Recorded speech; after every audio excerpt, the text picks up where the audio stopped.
နေဝင်ချိန်ထိအလင်းဖမ်းယူခြင်းမိုးကုတ်ဆက်ဝိုင်းမှနေရောင်ခြည်နှွေးထွေးစွာထိုးဆိုင်ချိန်တွင်ကဘာမြေကြီးသည်ရွှေရောင်အလင်းနှန်းများဖြင့်တန်းစားဆင်ထားသကဲ့သို့လှပနေပါသည်ဤအချိန်သည်ဓာတ်ပုံပညာရှင်များအတွက်အထူးခြားဆုံးအချိန်ဖြစ်ပြီးသဘာဝတရား၏အလှအပကိုဖမ်းယူရန်အကောင်းဆုံးအခွင့်အရေးဖြစ်သည်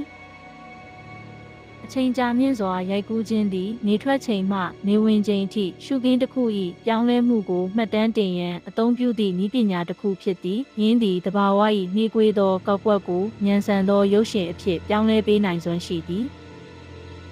ရိုက်ကူးထားသောပုံများကိုတီးဖြတ်ခြင်းသည်ရုပ်ရှင်ကိုပုံမကောင်းမွန်စေပြီးကြည့်ရှုသူများ၏စိတ်ခံစားချက်ကိုနှိုးဆွပေးနိုင်သည်အယောင်အသွေးကိုချိန်ညှိခြင်းအလင်းအမှောင်ကိုပြောင်းလဲခြင်းနှင့်အထူးပြုလုပ်ချက်များထည့်သွင်းခြင်းဖြင့်ရုပ်ရှင်ကိုပုံမဆွဲဆောင်မှုရှိအောင်ဖန်တီးနိုင်သည်